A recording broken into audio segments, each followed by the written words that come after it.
Hey there YouTube, Chewy here in the shop. After the RoboGames, I thought I'd do a rundown while it's fresh in my mind and the ideas are still flowing. So we'll start with little Kahuna. This is what's left.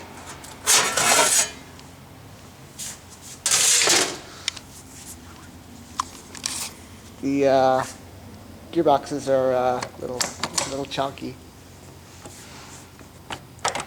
These things cannot take any hits, but the motors still run.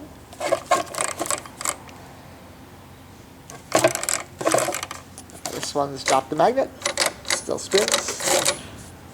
And the rage bridge is still working. Unfortunately, like 2 days before the event, I realized my belts had perished. And when I wired the speed controller in, it was dead. So this is kind of about the expected result. Not quite sure what to do for future. I'm thinking want to do something more like the Air Gerpunden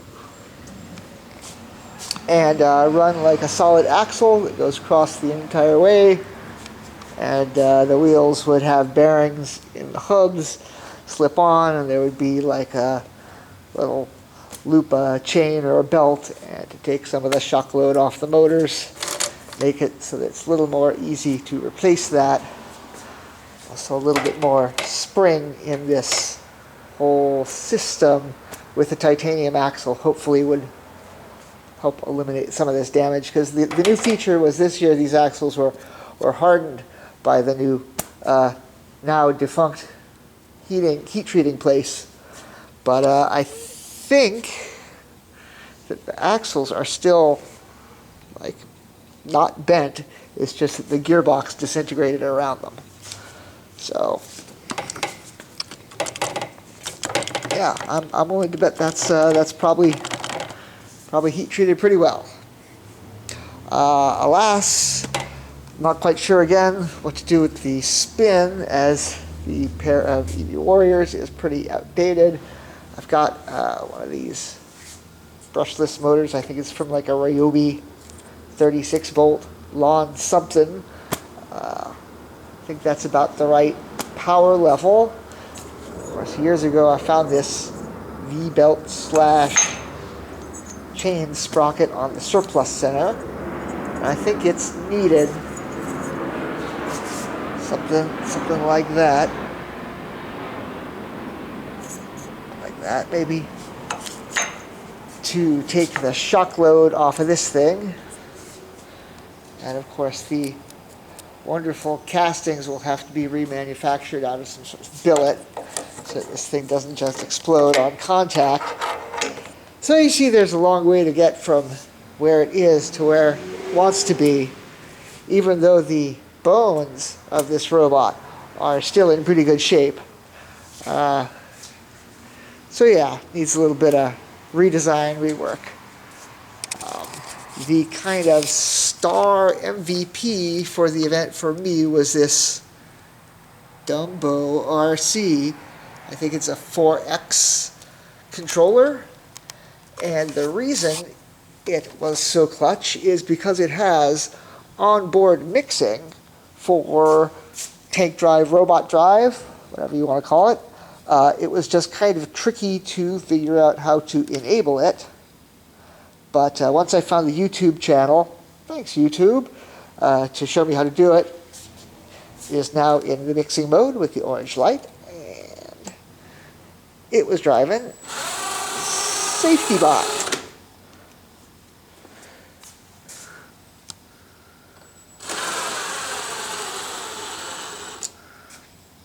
Safety bot.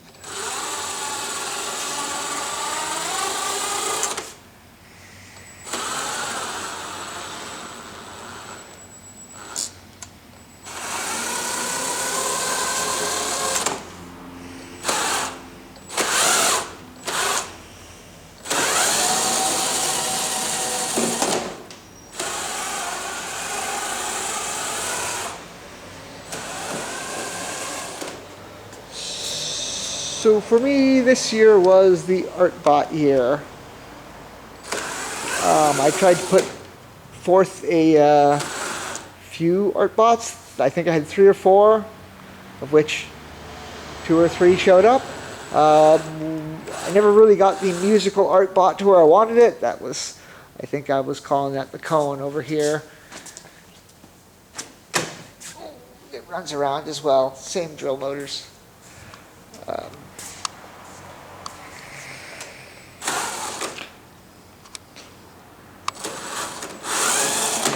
So yeah, it's doing the mixing how we want with the pistol radio.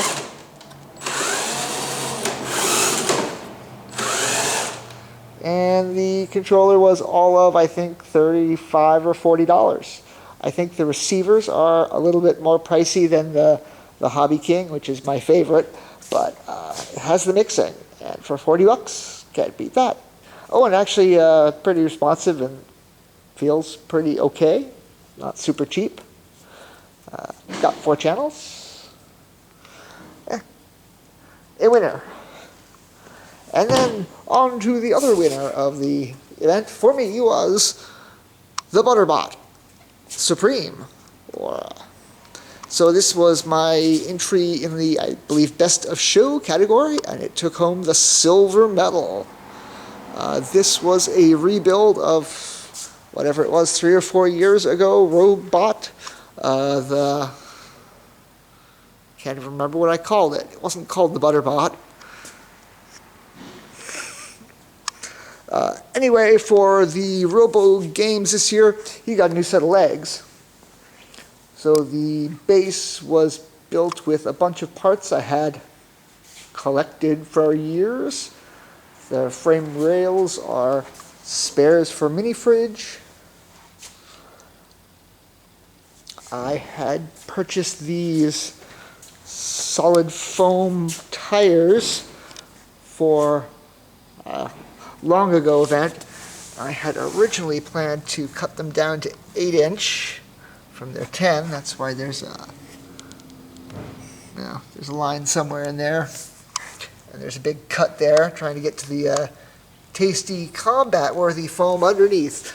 But they found grander purpose here on ButterBot Extreme. The chain, the belt, the drive reduction is chain number 40, and the sprockets ride on the outside of the hubs. It's all just welded. The wheels run on 5/8 axles that are just cut down bolts.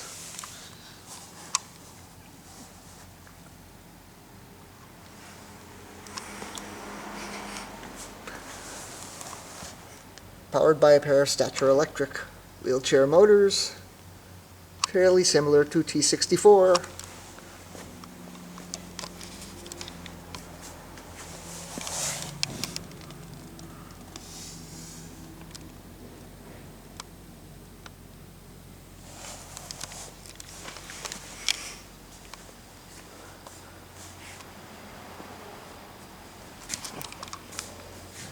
Upper torso of the ButterBot was the same, just got some welding reinforcements.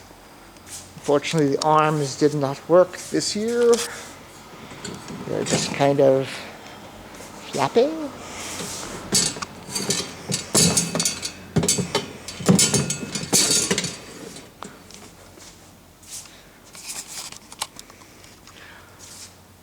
For the rotation of the torso, I have a gigantic harmonic reducer and giant Paxi servo motor. That's not exactly wired up yet. Had to manually slew him around. Toad sticker, drink.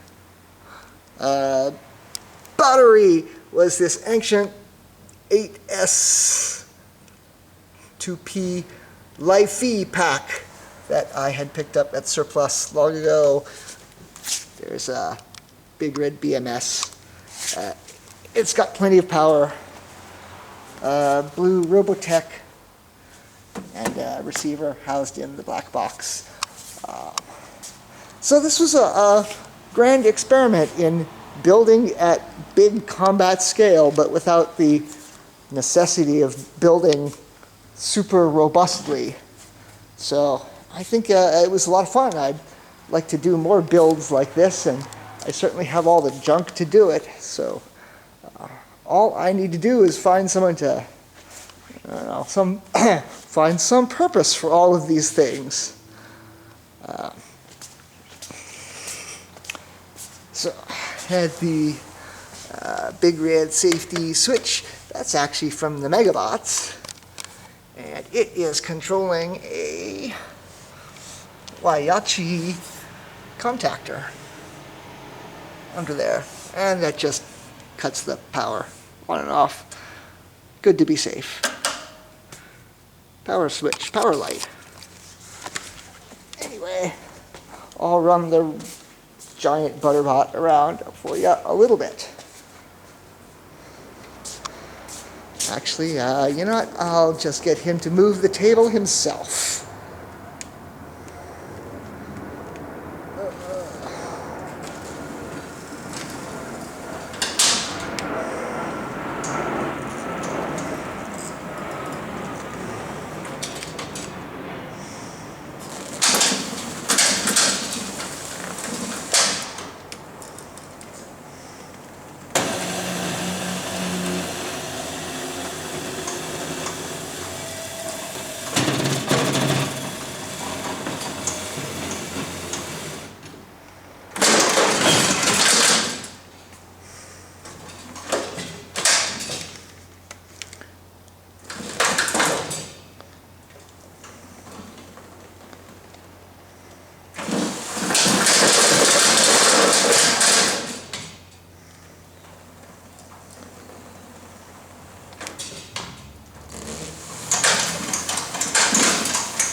And there you have it.